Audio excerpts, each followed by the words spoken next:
Live stream come up yet? No, might want to click refresh.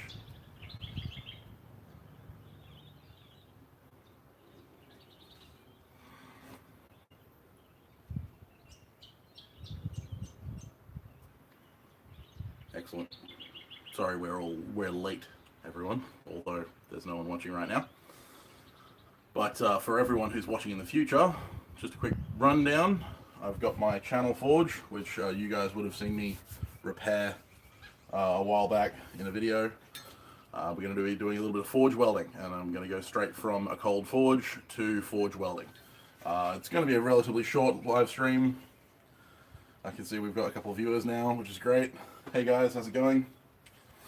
Just going to be a short one today, guys, about an hour, I reckon, once we get everything going.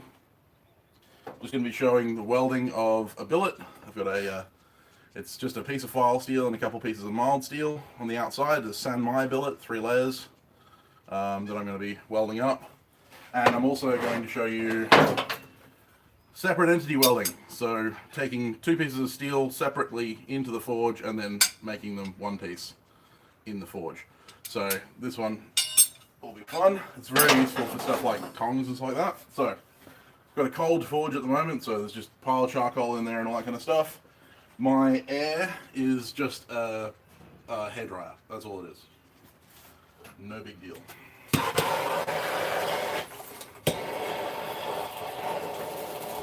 I'm just going to preheat some of the charcoal, get it charring, get it smoldering. And then we're going to get it smoked out for about 5 seconds, and then we'll be all good.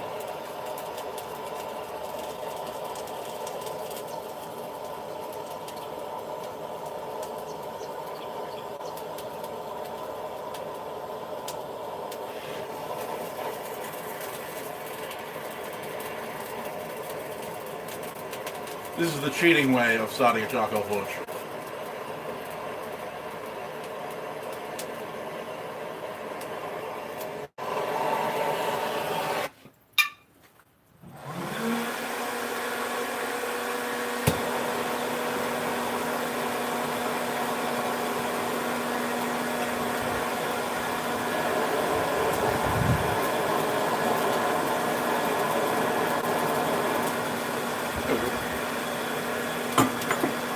Once the charcoal's caught, then it'll automatically continue burning.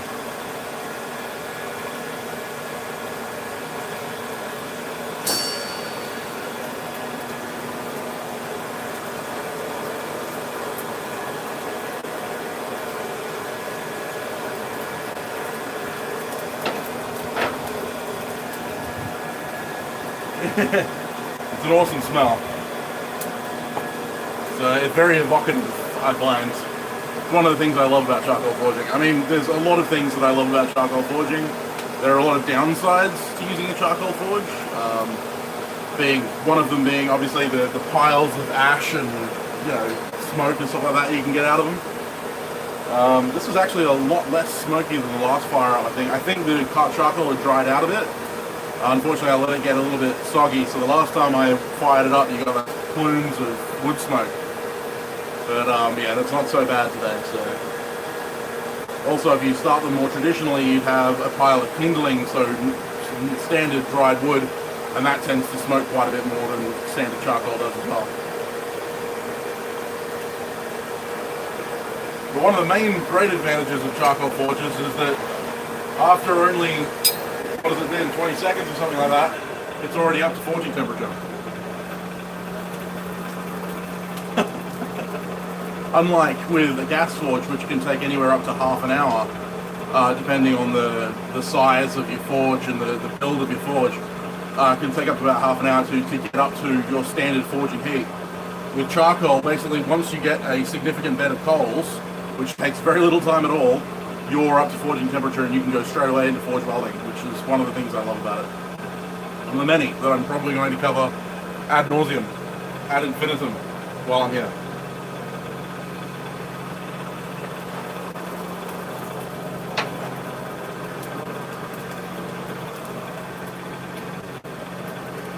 Two very important tools for a charcoal forge. One is your charcoal shovel. what's going to happen is that coal, especially in a channel forge like this, which doesn't have, it's not a pot, you're going to get charcoal falling out of the front and falling out of the back that is still, you know, significantly large, so it's still a usable coal. And in order to get that back in, you obviously don't want to pick it up with your hands, because that'll burn you. And obviously, when charcoal's been burnt a little bit, it becomes very brittle. Like at the moment, the charcoal isn't too bad. You know, it's, you know, I can crush it in my hand and it's not going to break up too much. But after, you know, slightly being burnt, this stuff becomes like glass, and you just touch it with tongs and it'll fall apart. So being able to shovel it back into the forge, and this is just a bent piece of sheet steel riveted onto a piece of rebar, is an incredibly useful tool to have for this forge. The other thing is a fire ring. Now, I made this ages ago and I haven't made a better one since because this one works. But all it is I just stretched out a piece of Rio and put a little bit of almost like a golf club end on it. And that helps me position the coals in the charcoal forge, pushing them back and forward to kind of build up the pile of charcoal that I need to isolate my heat. And as you can see, it's already up to forging temperatures, and that was very, very quick. Comparatively.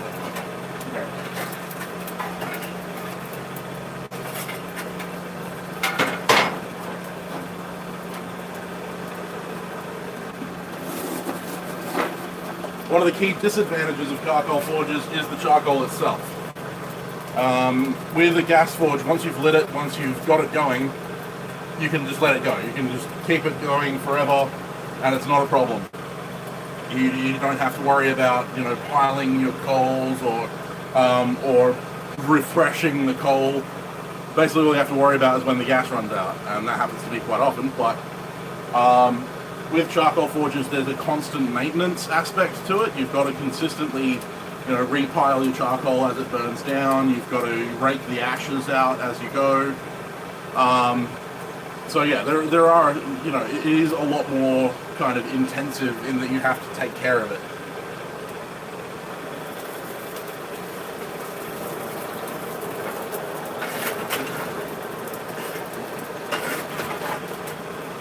And pretty much every time that you move something in the forge, you're going to pull coals out, and you're going to push coals back out of the back end. Hey, how's it going, Carl? Yeah, it is a lovely day today, actually. It's pretty warm. It's probably going to get really hot by this afternoon, which is why I wanted to do this morning. But no, it is a beautiful high blue sky today. And Dustin, hey man, how you doing? Trying to see where are the comments? There they are. Got a tooth pulled today. Oh, fun. I hope it wasn't a wisdom tooth, because those things suck when they get pulled up. Apparently, I never had any of mine pulled, but, you know, I feel for you, man. Hope you're feeling better. Don't push yourself too hard. Alright, we're already up to forge welding temperature. So at the moment, I'm just heating up a piece of steel to give you an idea of what you're looking for in a charcoal forge. Ah, yeah, well.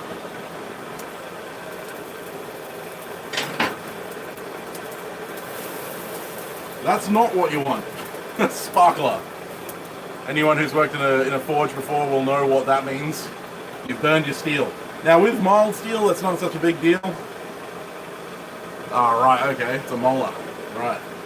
But yeah, as far as sparklers go, you really don't want to have that happen with your high carbon steel. And in a charcoal forge, that's easy to make happen. Obviously, gas forges, your heat is controlled. Most of the time, you won't get a gas forge up to temperatures that will melt steel like that. But yeah, it is a very important thing to keep an eye out for. I'm going to turn my air down a little bit. I have what's called a flow limiter. I might have to pull the camera off and take it around here a little bit later and show you what my flow limiter looks like. But basically all it is a hole in the pipe with a piece of sheet steel wedged in it. And the further I push the sheet steel in, the less air gets into the forge. And I control my air to control the temperature. But I also use it to control the burn rate of the charcoal. Because the thing is that most people, when they think about charcoal forges, think that the more air you blow in, the more heat you get. And that's kind of true, but it also means that you are burning through your charcoal way faster than you need to, because charcoal can only give you so much energy output, you know, per kilo. So a lot of the time it's better to have a lower flow of air and maintain a smaller area of heat than a larger area of heat.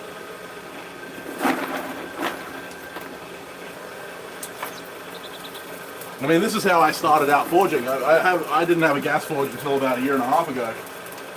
Before that, everything that I made was made in a charcoal forge. And for me, I think it was a great learning experience. Learning to tend the fire, keeping an eye on my steel, you know, making sure that I don't melt it. But that's more the forge welding temperature I go. You can see it's a little bit of a sparkler, but the sparkles die down really quickly. And yeah, it's now in that kind of orange phase, but when it's in that white hot, just before it starts sparkling, that's the perfect temperature to forge weld at. Fair enough, Dustin. Cheers for coming in anyway, mate. Appreciate you dropping in. Hopefully you'll feel better.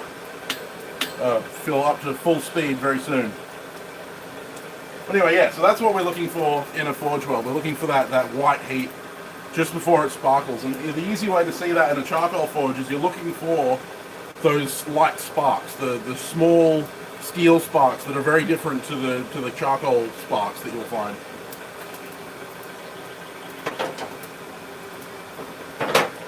So I think first off we'll start with the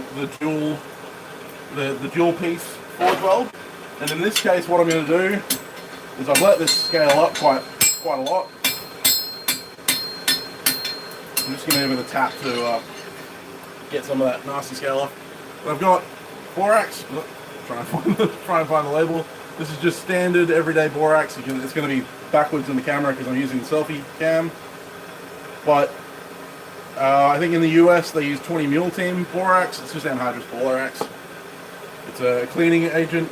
Here in Australia, if anyone here is watching from Australia, you can find it in Bunnings, Glitz Green, and it's in the cleaning aisle.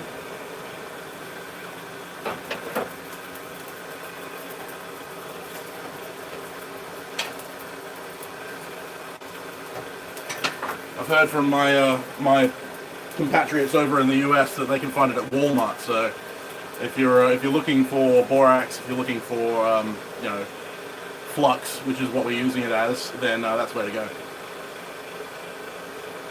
Now with high carbon steels, like the file steel that's in the center of this San Mai billet, not sure if you guys will be able to see that, it's 2 layers of mild, 1 layer of file steel.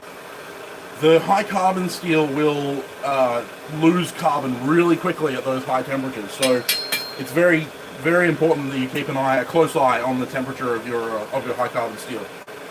The other thing that you've got to keep in mind is that high carbon steel oxidizes at a much lower temperature than mild steel does.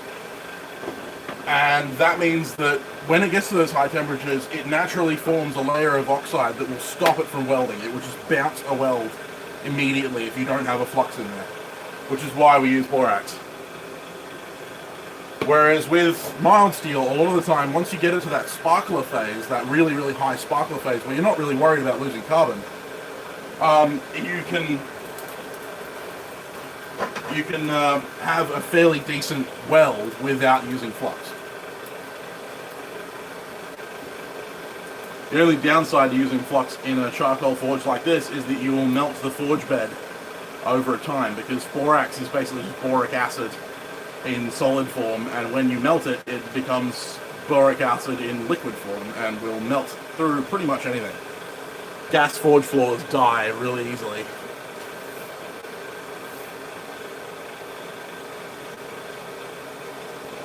Most of the guys that I know that use gas forges to forge weld in have a sacrificial forge floor, so either a hard cast refractory or a medium cast refractory fire brick that they can remove and replace relatively easily, so that when it's destroyed by the borax, they can get rid of it. The soft refractory bricks that you use for the lining of most forges and the kale wool and stuff like that will just melt like that, no problem.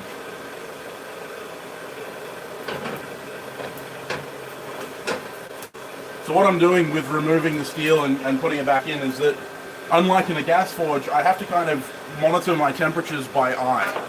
And I can't do that. I can't do that by looking into the forge, because the pieces that I'm looking at are buried under a layer of charcoal, so therefore there's nothing to see. In a gas forge, I can look through the gas forge door and kind of go, oh yeah, okay, they're at approximately the right temperature. With a charcoal forge, you don't have that option.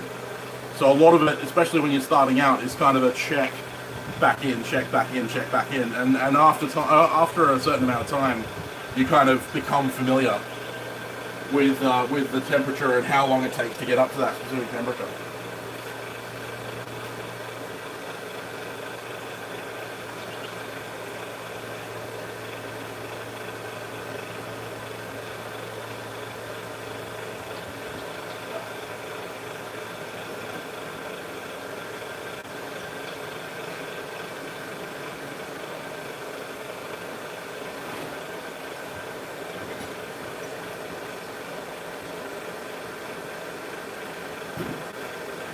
So an important note is safety.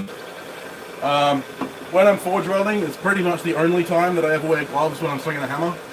And the reason for that is because there is a good likelihood that borax will squirt out and go back in under your hammer hand, between your hand and the hammer handle, and that will burn you pretty badly, and don't ask me how I know. The other thing is that even though these clothes are forging clothes, I'd prefer not to fill them full of holes, so I'm putting on my apron, which I shouldn't have put my gloves on first for.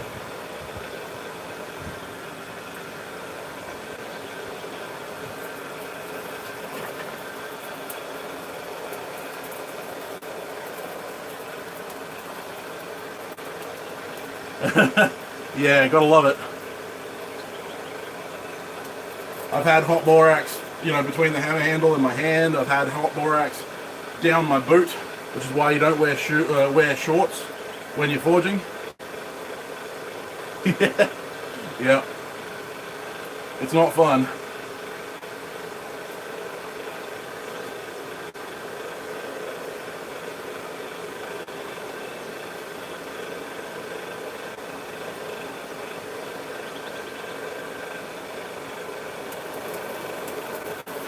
Very close, very close.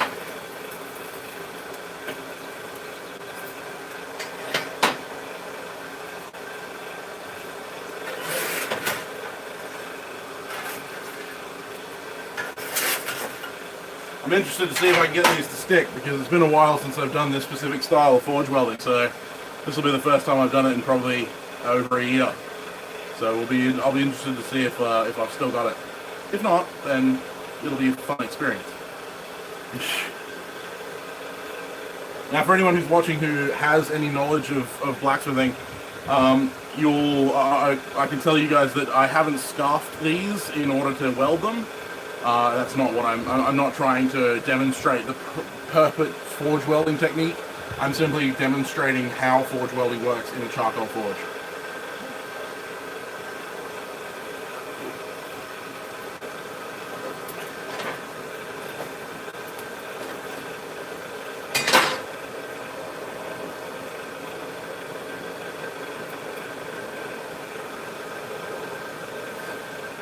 Feel free to say hi, guys. I can see that there's a few people watching, which is great. I do have someone monitoring the chat for me, just in case I miss anything. Andy in the back there, unseen. He'll also be answering your questions in the chat as Samtown's Bladesmith, so if anyone has any questions that I don't answer, he might answer them for me.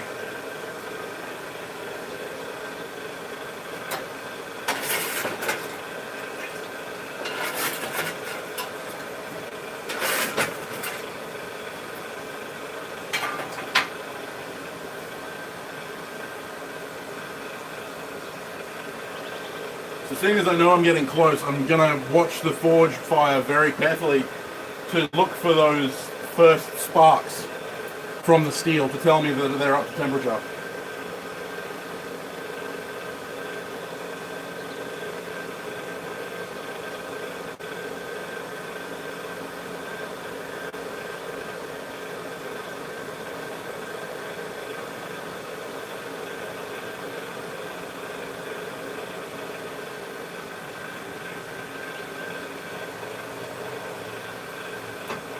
Very close. I'm running a fairly low air, so therefore I'm not getting a super amount of heat. And the reason for that is because I want the temperature to come up gradually rather than just throw the steel way over the forge welding limit straight away. The low air means that the whole of the piece will be hot. Yeah, thanks. It's a relatively simple forge. It's just 3 pieces of sheet steel with some satanite in a U shape, but it's more than enough for what I need to do.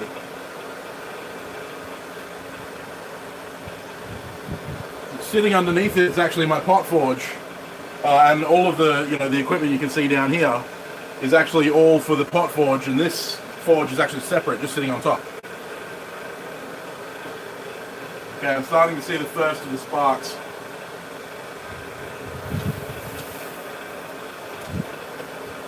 Oh no!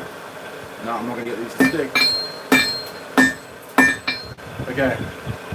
Fail that one.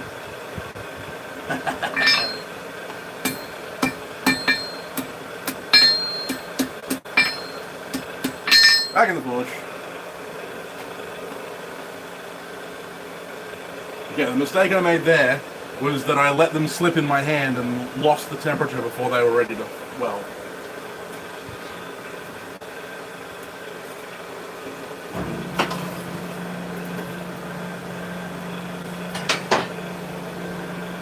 They were at the right temperature, I just didn't get it in time.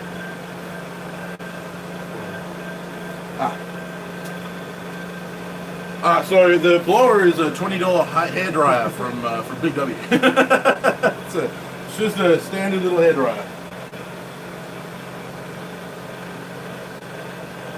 Nothing special.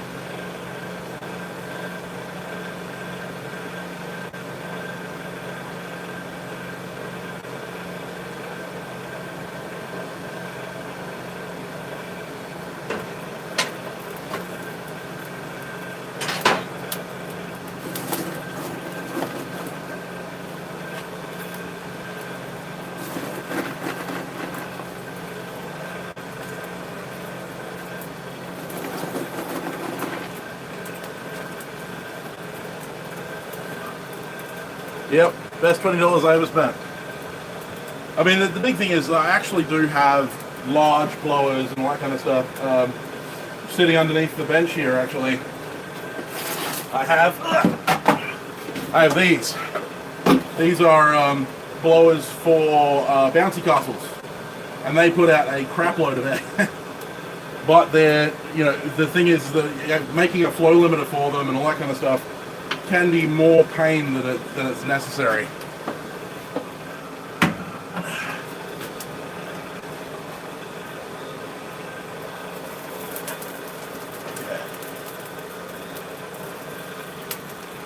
We're very close.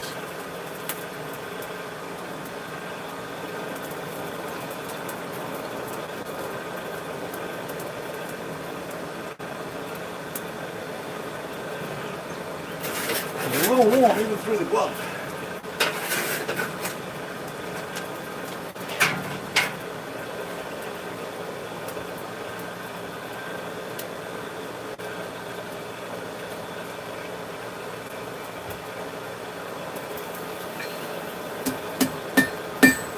Oh, come on. Stick. There we go. So I've stuck them together.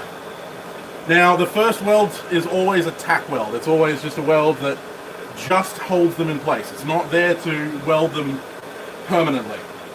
What I'm going to do now, because this is Rio, and some Rio has a little bit of a higher carbon content than others, I'm just going to throw some borax on it just to give it a little bit more of a chance to weld.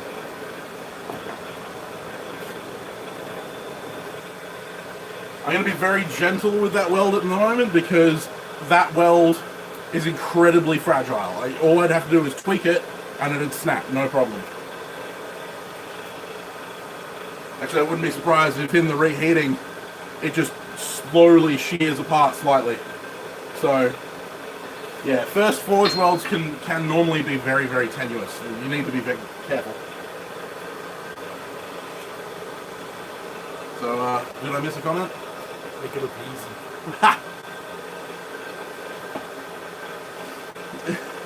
I don't make it look easy, that's for sure.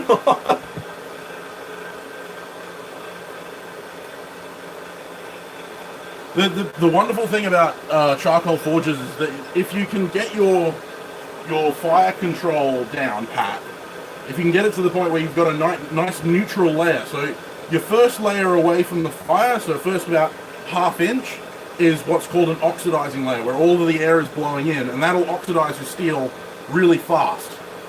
The next 1.5 to 2 inches is what's called the neutral layer, where all of the oxygen is basically burned off, but there's enough oxygen in there to turn the charcoal into that high energy. And then after that, you've got what's called the carburizing layer, or reducing layer, which is where all of the oxygen has been burned off, and that's where most of the flames are. And that's a really good place for heat treating and stuff like that, where you're not removing a lot of carbon from the steel through oxidation.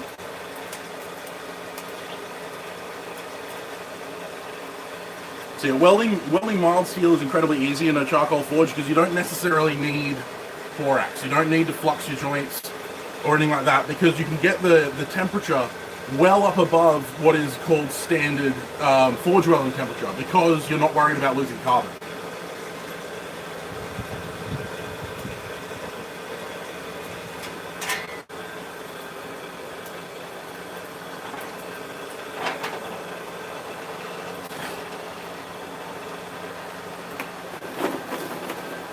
And it's funny, actually, there's been a few times where I've got mild steel to that sparkler point, and I've been doing random stuff, and I've actually carburized the material by holding it at a super high temperature inside a carbon-rich environment, which is the charcoal forge, for a significant amount of time, that it's actually sucked in some of the carbon and become a medium carbon to high carbon steel.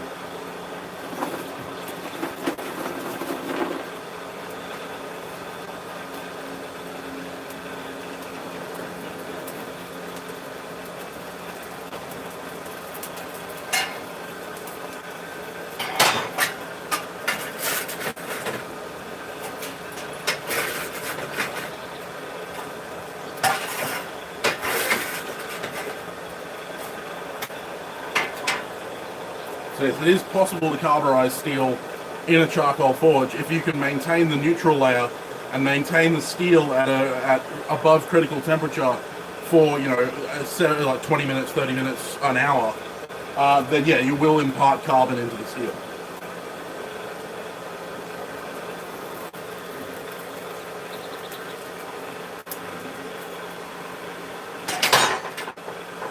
It's not the best way to carburize steel though. Heat-controlled ovens and oxygen-free environments and graphite powder, which is pure carbon, is a much better, much easier, and much more controlled way of carburizing steel. Green Beetle, if anyone on the channel has watched him before, he does a couple of very good videos on carburizing mild steel and wrought iron to create shear steel for some of his projects.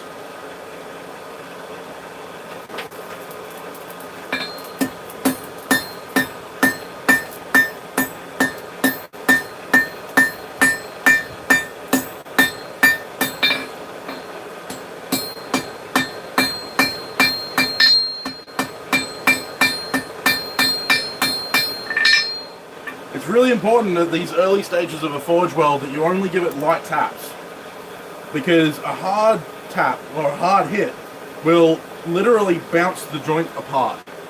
It'll stick for a second and then it'll bust apart as it bounces away from each other.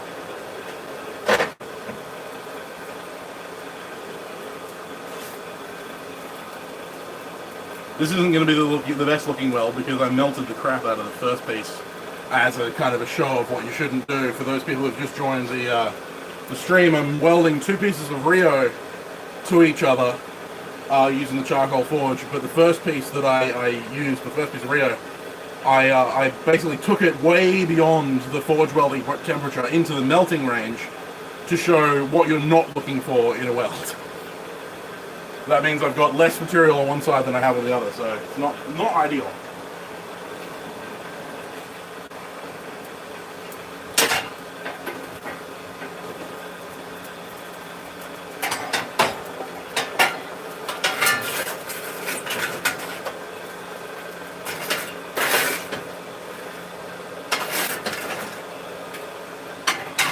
Now, one of my favorite sayings is, "You go to hell for hitting cold iron," and that's never more true than when you're forge welding, because the moment it gets below that bright orange stage, it's no longer welding. It's no longer, you know, molding to the other piece.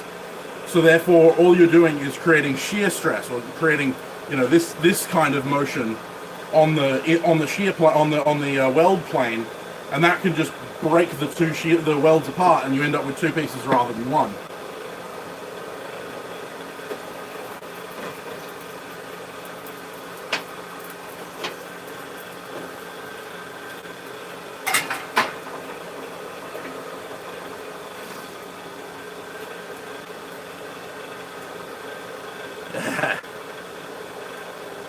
Yes, exactly. Yeah. So, Clickspring is a perfect example of carburizing steel. He created an oxygen-free environment by using clay, which is a very historical method. And instead of graphite powder, he's obviously used charcoal made from leather, I think it was, from memory.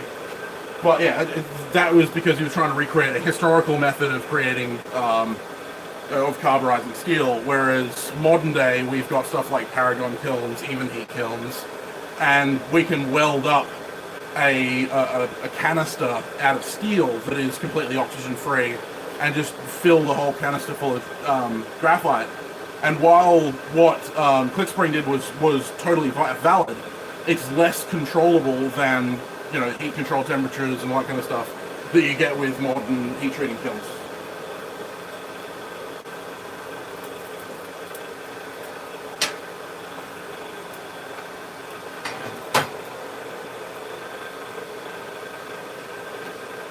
But no, I do love Clickspring, and his videos are incredibly inspirational. I love most of the stuff that he does, and I would suggest to anyone who's watching right now, after we finish this live stream, go out and check Clickspring, especially his series on the Antikythera device. It's absolutely amazing. And he has way more patience than I do. Okay, third welding heat. So now that I'm confident in the weld, I can hit it a little harder and start getting rid of some of the seam, the forge seam, between the two pieces.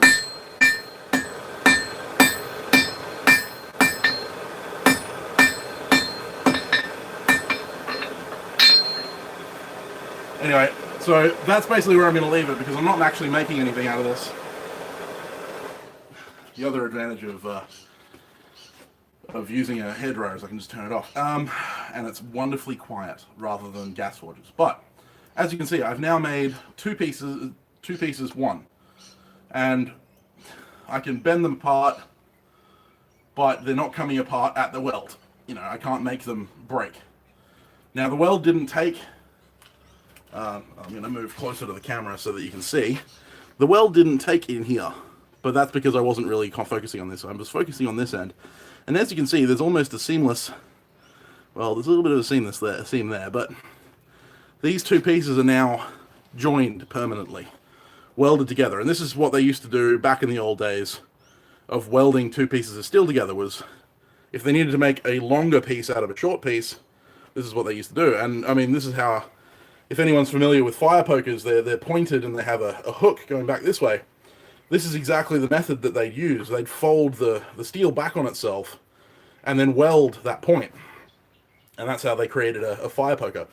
But obviously this is just a demonstration. I'm going to cut that off there and use this rebar for something else. Anyway, next we'll go on to forge welding this San Maya billet. Now, as I covered earlier, I think there's a couple of new people to the stream, so I'll just go over it again. This is 3 layers of steel. It's a piece of file steel in the middle of 2 layers of mild steel.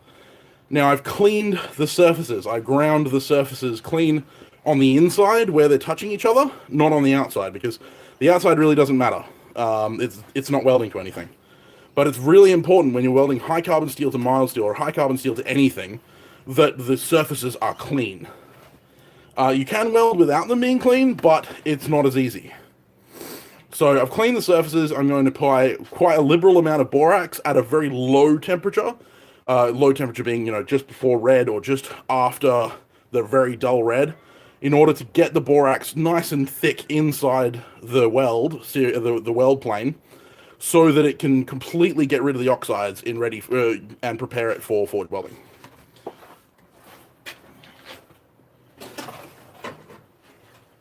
I'm just gonna, while I've got the forge off, and the other thing is that if I was forging large pieces in this charcoal forge, I would turn the forge off between heats, because unlike a gas forge, a charcoal forge maintains its heat.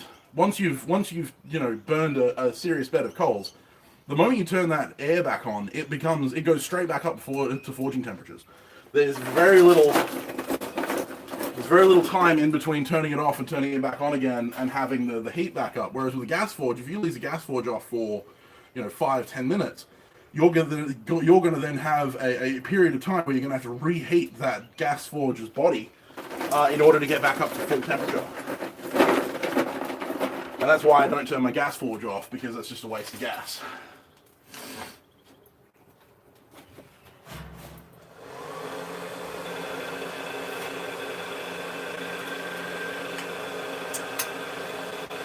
Again, I'm going with a very low air blast. I'm going a slow speed on that hairdryer, and I'm using the little flow gauge that I developed to kind of limit the amount of air that's going in there, so that I get a really slow increase in temperature, especially because there is a slight difference in thickness of material between the mild steel and the high carbon. I don't want to melt the mild steel on the outside before the high carbon is up to welding temperature. It's already hot enough without these gloves on. I won't need them until I forge weld. I would advise getting a good set of gloves. I spent a little bit extra getting the nice, soft, very manipulable gloves from my local hardware store, and the reason for that is because the more dexterity you have in the gloves, the less likely you are to make a mistake with the hammer. And I don't like wearing gloves when I'm forging in general, because I have less control over my hammer. I have less control over where the hammer falls on the anvil. Less, kind of feel with the work. But when I'm forge welding, as I covered before, you normally get sparks and liquid borax that has been melted on the steel spraying out from the forge weld, which means that there's a good chance that it's going to end up going inside here between the hammer and the hammer handle and your hand. And once it gets stuck there, it will just continually pass all of its heat energy through your skin and burn the crap out of you.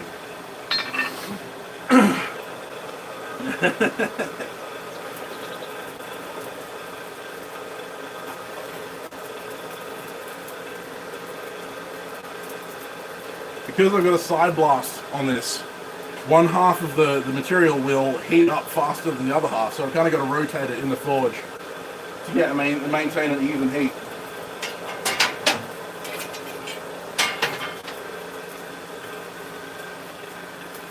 I do love charcoal forges. I just, there's something classic about them. I love the reliving history using what they used to. It really does. It really does. But it burns up pretty much anything that you can think of. I think one of the most painful experiences I ever had was I had a big fat glob of molten borax fall between my shoe and my foot when I was wearing socks. When I was wearing shorts when I was forge welding, and I actually melted all the way through. I gave myself a 3rd degree burn it melted through the sock, melted through all of the layers of my epidermis and dermis. It was very painful. I think it was one of the most painful things I've ever done to myself in a forge, and I have hit myself in the head with a sledgehammer. So, it's not fun.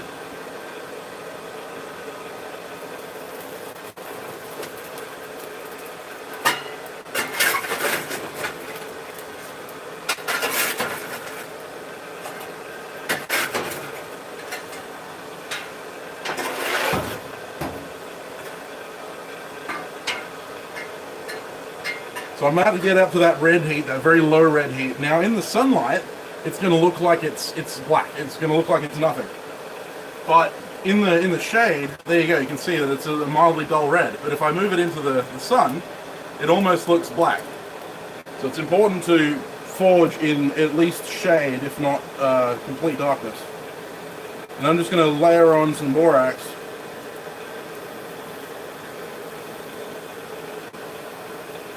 And you can watch it bubble and melt.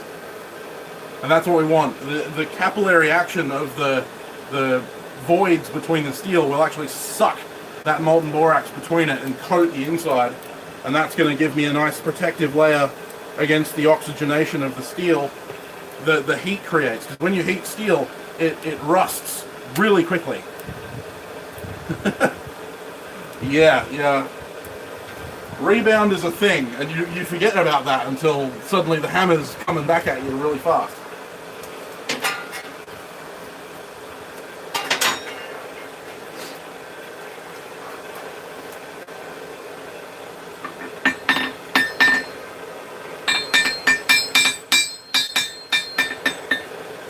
So one of the things about blacksmithing live streams is that the majority of the time of a blacksmith is spent in waiting. You know, I once told someone that I can make one of my bottle openers in roughly about 15 minutes per bottle opener. But the majority of that 15 minutes is waiting for it to heat up.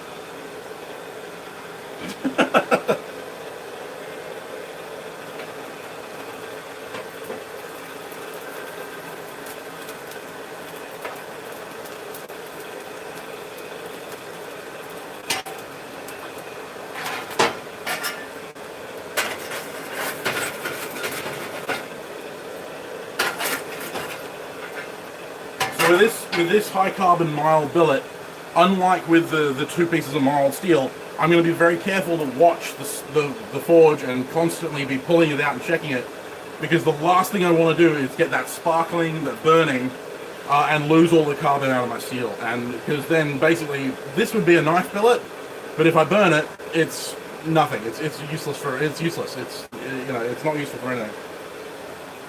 Anyone who's new to the stream, make sure to hit that thumbs up button. It gets us out there and puts us on more recommended fields. I'd love to get a few more viewers if we can. So yeah, no, if you can, that'd be great. If you haven't subscribed to my channel already, make sure to do that as well. I will be doing more live streams in the future.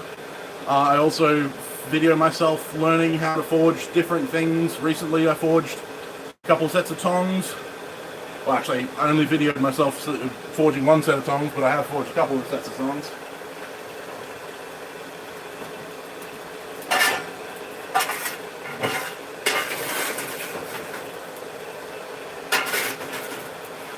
And for anyone who's on Instagram and Facebook, I upload a lot of behind-the-scenes stuff, what I'm getting up to otherwise.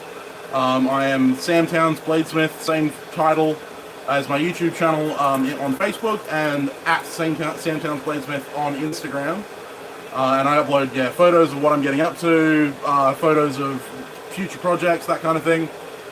So yeah, if you're interested in getting in touch with me as well, it's best to get in touch with me through Facebook Messenger or Instagram DMs. I respond to everyone who messages me, so if you have any questions, queries, you can leave them in the comment section down below and I will respond to them there. Or you can message me directly on Facebook or Instagram and I will respond to you there as well. I'm more than happy to answer any questions you might have. My theory is there's no such thing as a dumb question except the one that you don't ask.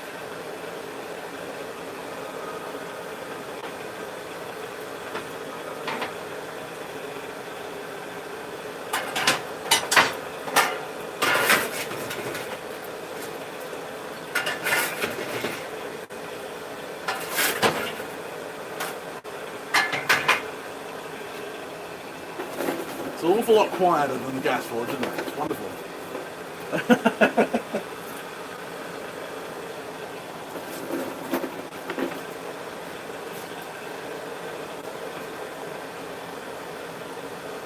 Spectacular. And it is, as Carl pointed out earlier, it is actually an awesome day. Beautiful day. I have to start a drinking game for every time I drop something on stream. We'll be drunk by the first 5 minutes.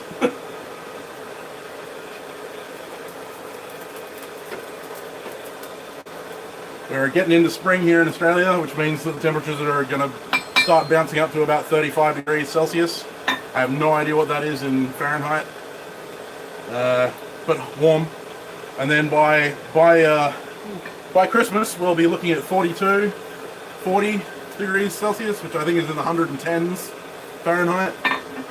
Yeah, Australia, not a place for blacksmiths. Bring back winter already. Okay, we're getting pretty close to what I would call the forge welding temperature.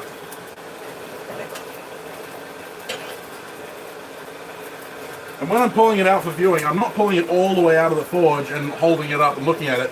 I'm pulling it just to the edge of the charcoal and then thrusting it back in, because I don't want to lose the heat that it's already got.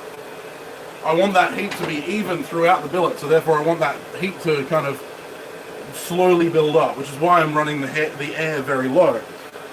I could throw this onto high blast and open up my my tuyere completely and have it up to forge welding temperature within a couple of seconds, but I'd also give myself a lot less time to prepare for the weld, to have everything set up, and I'd also give myself more of a chance to burn things.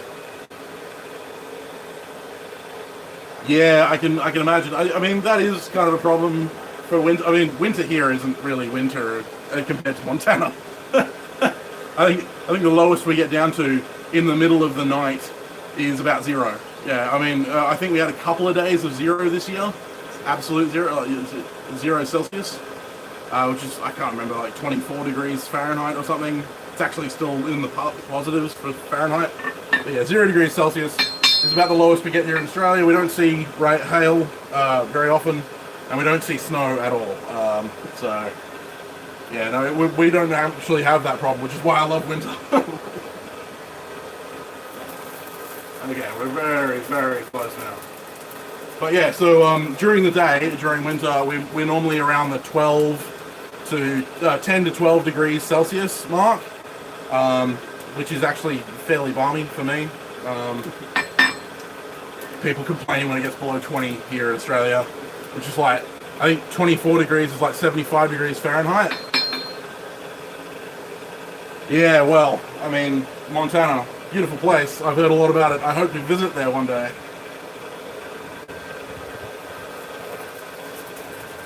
I try to convince my wife that I want to move there, but she absolutely abhors the cold. So I don't think I've got any. I don't think I've got a chance of doing that.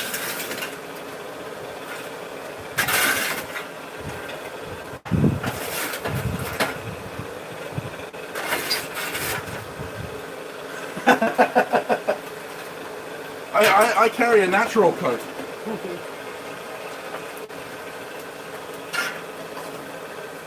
So when I'm forge welding high carbon steel, instead of looking for sparks, I'm looking for smoke. And you'll notice I won't be able to speak when I'm forge welding because I'm going to be concentrating. But you'll notice that the steel is smoking, and it's kind of a very vaporous smoke. It's an interesting look, and it's hard to describe unless you've seen it. So it might not pick up on camera very well because we're going to be in the sunlight.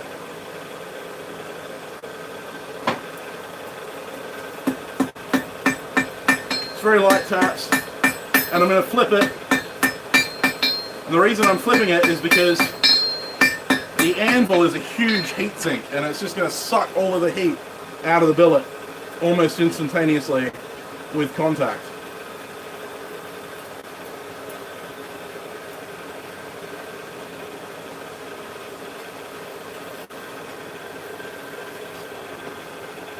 So again, we've got that nice glassy coat of borax on there, and it goes back into the forge.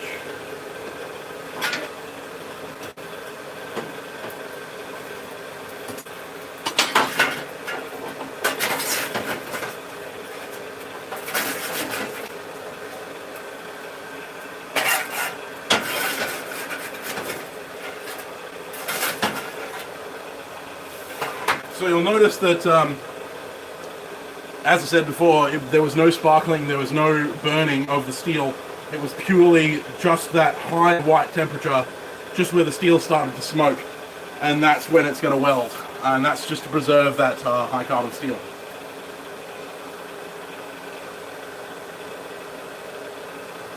If you're joining the stream, guys, don't forget to hit that thumbs up button. It does help us out, gets us a little bit more visualization on YouTube. The algorithm likes it more. The more people that like it, the more people that comment, the more likely I am to actually show up on people's recommended feeds. So if you can do that, that would help us out greatly. Also, don't forget to subscribe. Find me on Facebook and Instagram under Sandtown's Bladesmith. I am the same everywhere. Makes me easier to find.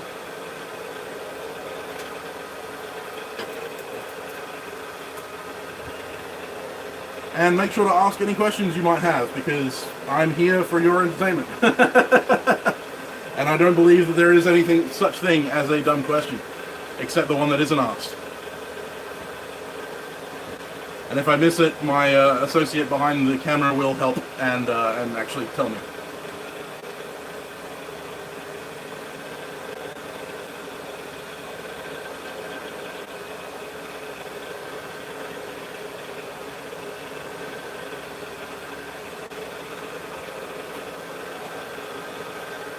It's a shame it's not raining. I really love the raining. Hello, hello, hello. Hey, Billy Martin, how you doing, mate?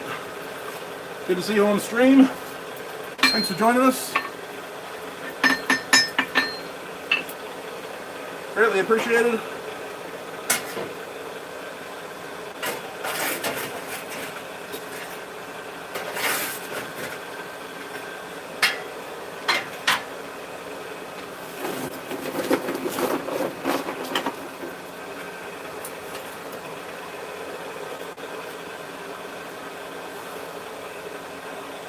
I'm interested to see how often this is the live streams are actually showing up in people's notifications for my subscribers, because I know that a few of the people that I subscribe to, their videos aren't showing up in my feed, in my notification feed, even if I have notifications turned on for them. So YouTube's algorithm's just a bit funny.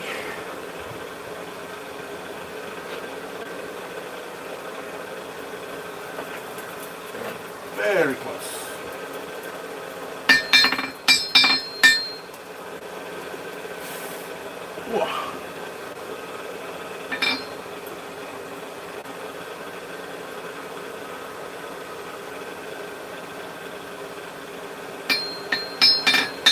So what I'm going to do is I'm going to weld up this billet.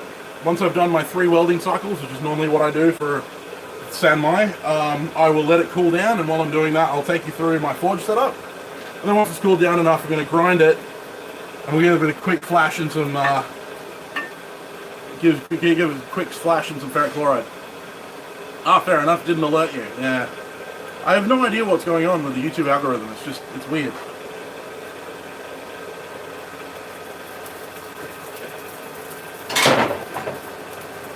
And yeah, I get recommendations in my notification inbox of channels that I haven't subscribed to.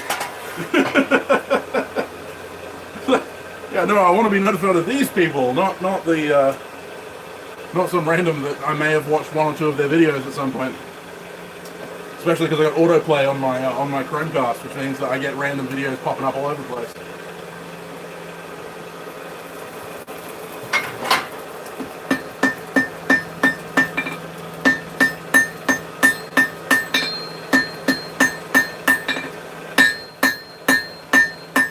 Feeling a lot more solid under the hammer, which means that I think that my welds have taken. The other good way to tell when you're doing these laminate welds is that the outside will be thinner than the inside a lot of the time, because the hammer blows are thinning the outside before the inside is moving.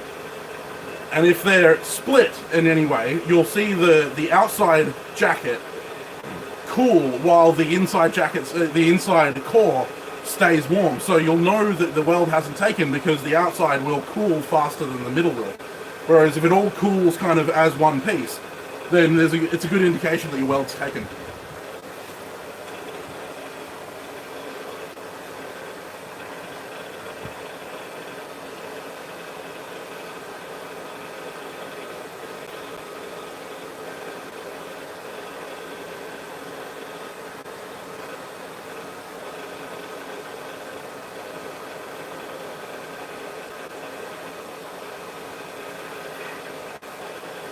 So guys, wanted to get my brush. I would not suggest this specific type of butcher's block brush. And I had to get some Kirk Screaming Soda. For those of you in the United States, I feel sorry for you that you can't get this stuff.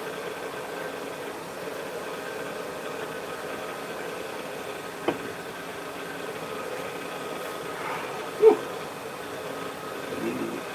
You know. I didn't reflux on that heat, did I? Oh. Shouldn't be too bad. I might actually, while it's at this temperature, just get a brush.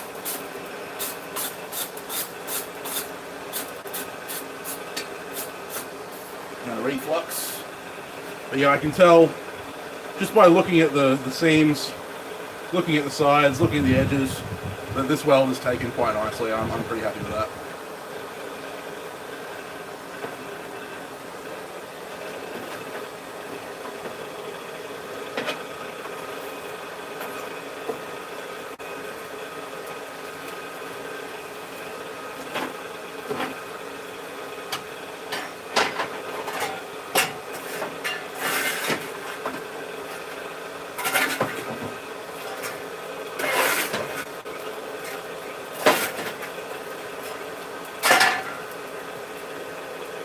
Now this forge that I'm running isn't the best.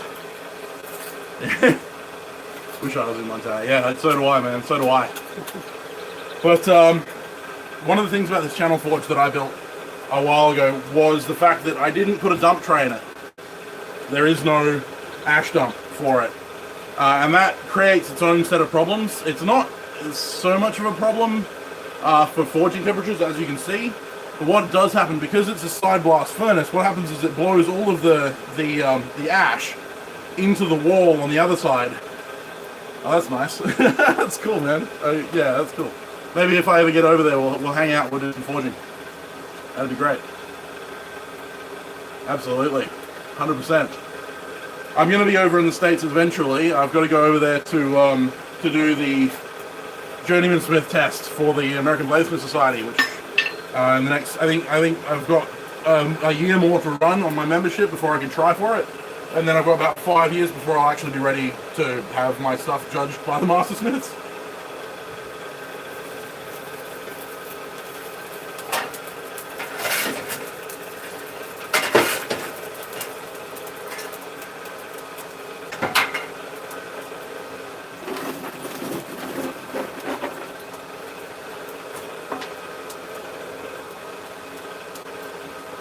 Nah, mate, I come from Australia. The whole bloody, the whole bloody country's trying to kill me. Yeah, no, I'm not scared of either of those.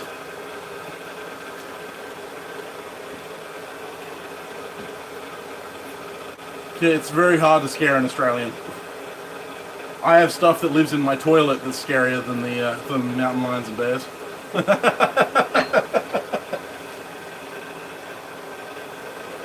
I was actually having a discussion with a friend of mine. The scariest part about Australia is not the fact that everything wants to kill you, it's that you won't see it. Yeah, I'd love to. I'd love to take a bear home as a pet. That'd be awesome. It'd be good to finally have a pet that was my size.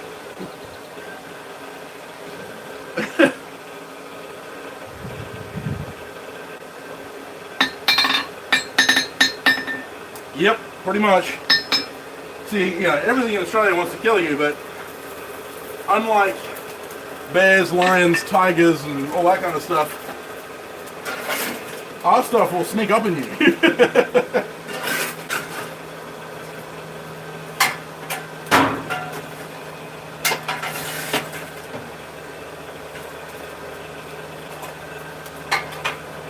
I mean, I know mountain lions are pretty sneaky bastards, and they'll come at you from behind, but you know, at least you don't have to worry about them while you're sitting on the portaloo. Having been bit in the butt by a redback, I don't suggest it at all. It's not fun.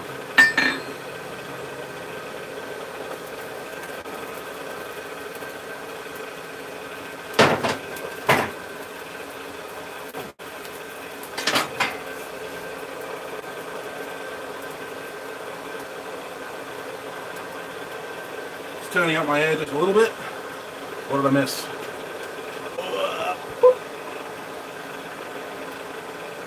Oh yeah, nice. Yeah, no, I've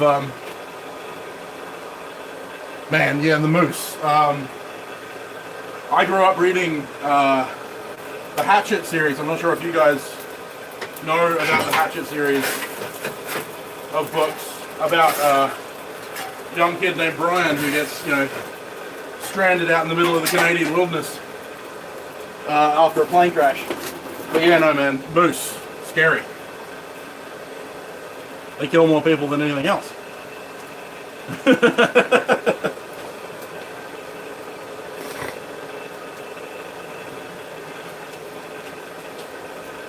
Missouri. I've actually been recently watching on YouTube the Alaskan State Troopers TV series. That's been quite interesting. Man, Billy, if you ever get to do that, man, I'm super jealous already. That's been my dream for years.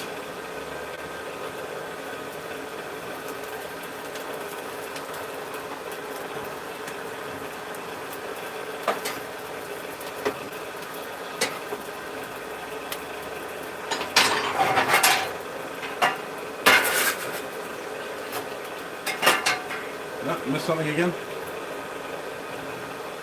I haven't seen Life Below Zero, no. I have heard about it though.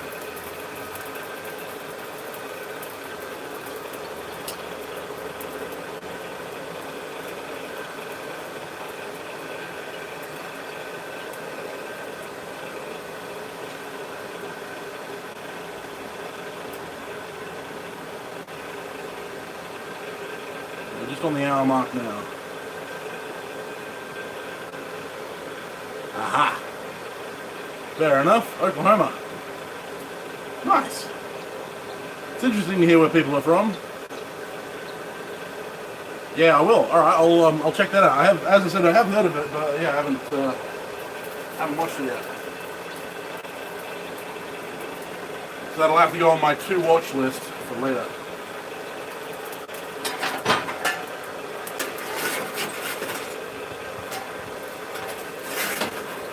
I'm interested to see after this how the Satanites held up to the heat.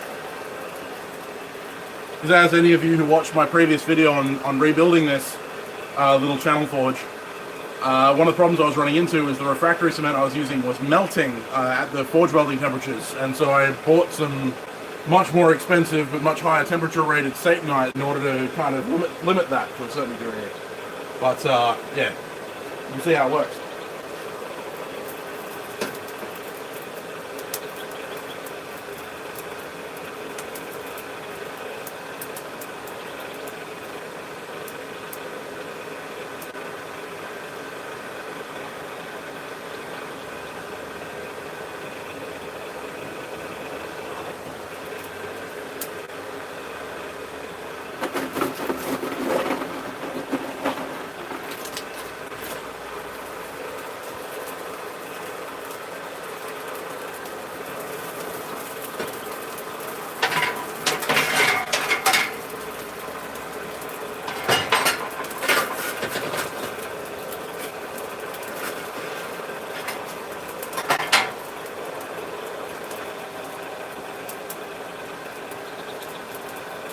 That fresh coal smell. It's hard to describe unless you've smelt it before. Like, it doesn't smell like wood ash, like wood smoke. It's a very different smell. But once you've smelt it, it sticks with you. It's awesome. All right.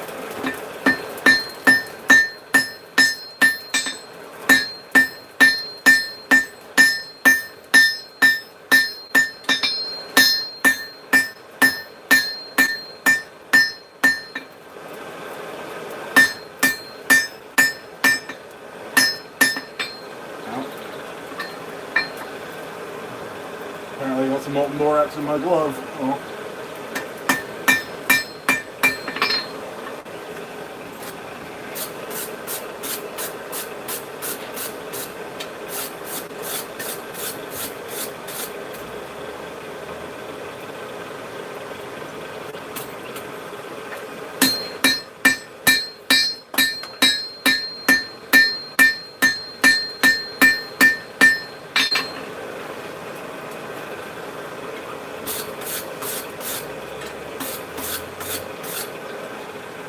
There we go. So that should be a nicely welded billet of San Mai.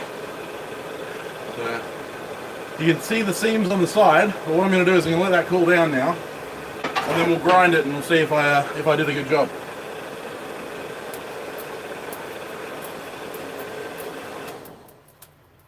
But while we're doing that, I'll give you a look at my forge setup. I'm just going to clear that. Oh yeah, that's all right.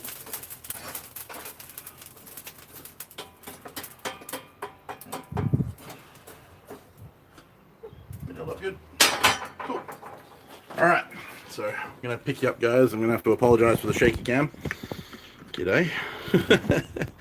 How's it going? I'm going to unplug that. Will last.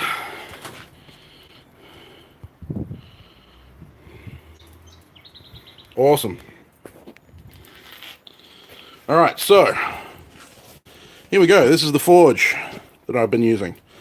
And as I said before, just 3 pieces of steel plate. I think it's 3mm steel plate. And Lanco 150 on one side, Satanite on the other. And I was just checking that Satanite, and you can see it's glowing there. But it's not lost its shape, which is awesome. There's a bit of borax melted to the floor. That's kind of expected. And as you can see, that ash buildup on the left-hand side, that's the problem I run into without the ash dump. What I eventually plan on doing is drilling a hole in there for the ash dump. Hey, thanks, man. It's really simple, but it works. And so anyway, my blower tube is just some 32mm black pipe. I'm just going to move the door out of the way. 32mm black pipe. No, it will forge weld. It forge welds no problem. Anyway, yeah, 32mm black pipe running to a hairdryer, as I said before. And this is my air limiter. It's just a piece of sheet steel and a hole. And if I rock it down like that, I knock most of the air back this way, you know, back out of the hole. Or if I push it, if I push it in like that, then it gives me full air blast. And that gives me greater control than just the 2 blower settings on the hairdryer. So there are no clinkers because this is charcoal. Charcoal doesn't create clinker. It's not a coal forge. It's a charcoal forge. This is hardwood charcoal. One of the things that about the air limiter is a lot of forges have like a door limiter, and that tends to not redirect the air. That tends to just block the air, and that can overheat your blower. So instead, I like to redirect the air using this flow limiter here, so that there's no back pressure on the fan. And also, it meant that I didn't have to spend a lot of time screwing about with it. I just made 4 cuts with an angle grinder and stuck a piece of sheet steel in there. And the sheet steel is removable. It's just rounded at one end so that it fits in the pipe. And there you go. Simple but effective, and that's what I like. Now underneath this forge, as you can see under there, is my pot forge. And that has the traditional T setup, which has your blower tube here, and then it's got an ash dump here. But I don't use the pot forge very much anymore.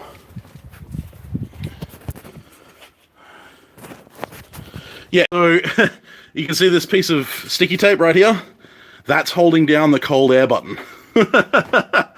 So it's already on its coldest setting, but I've also taped the cold air button down so that it's so that it's nice and cool. It doesn't really matter. I have run it at high heat. The only thing that ends up happening is that the glue gives out on the duct tape, which is holding it on there. I would make a fitting for it, but what I find is that I get about 6 months of use out of these, and then they crap themselves and I have to replace it. So I just do what is necessary to run it. Yep. So, as I said, a fairly simple setup. And these are the 2 things we've done today. That was the forge welded pieces of Rio together. One was melted already, so that's why they look a little bit crappy. And this is what we just did. So what I'm going to do now is I'm going to pass the camera off to my friend Andy, and he is going to hold it for me while I grind the edge off this. So we'll venture inside. We might lose Wi-Fi.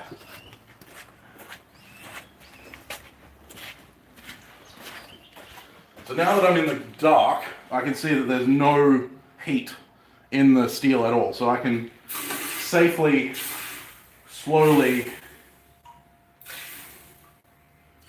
and I don't want to do it too aggressively, but I can safely quench that so that it'll make it easier for me to handle.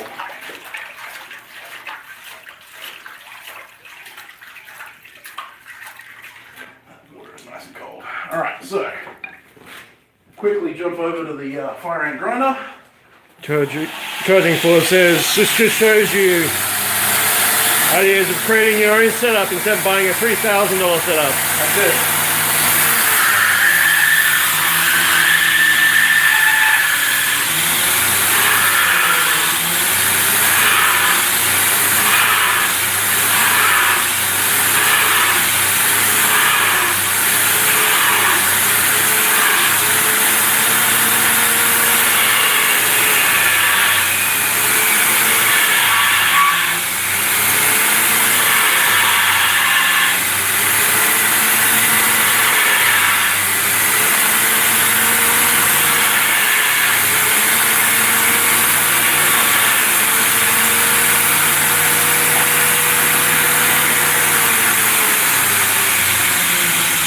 Okay, so this is a good example.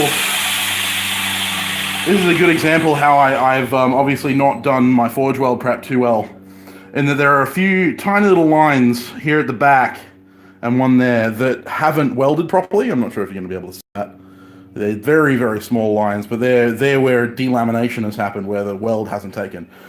Now what I can do is take this back and re-weld it, and that won't be a problem, so it'll re-weld up okay. But I could just sacrifice that piece and just chop it off as well if I wanted to. Now what I'll do is I've got a bottle of ferric chloride here and a very old crappy coffee mug, which I use for various other things than coffee. And while it's still warm, we should get a decent contrast. There we go. And there you go. So you can see the outer layers of mild steel. There you go, it's good contrast. And the black is the high carbon W2 or 1095, whichever it was that was originally the file. And that is how you layer a Sanmai billet. It's a fairly simple process, but it can take a little bit of practice. I haven't done a lot of forge welding recently, so that's probably why I didn't get the welds properly. I'm sweating really badly. But with a little bit of practice, you can make these welds work really easily. It's not difficult. My setup is incredibly cheap. I mean, obviously, other than the grinder, but you don't need that. You could use files, whatever. You can look at my other videos where I do everything with nothing but hand tools, like the Skyrim Dagger Challenge. I suggest that you look that one up. But yeah, otherwise it's super simple, super easy. Charcoal's not difficult to find, and it's not expensive. You guys can give this a shot at home, and I would request that if you do, please let me know, and you send me an email or send me a DM with what you come up with. I'd be grateful to see it, and I'm always super excited to see people taking inspiration from what I do. I am running classes now, one-on-one and one-on-two classes here in WA. If you're in WA and you want to do a class with me, please get in touch with me through Facebook, or you can email samtownsbladesmith@gmail.com and request a class, and we'll talk about where I can fit you in. Anyway, guys, I'm really thankful that you came along with this live stream. Thanks for sticking with me. I hope to see you next time. I'll have a video uploaded next Wednesday, although I'll be away on holidays. I will put something out. I'm not sure what it'll be at this point. But hopefully I'll see you then, guys. Thanks for checking in, and I'll see you in the next one.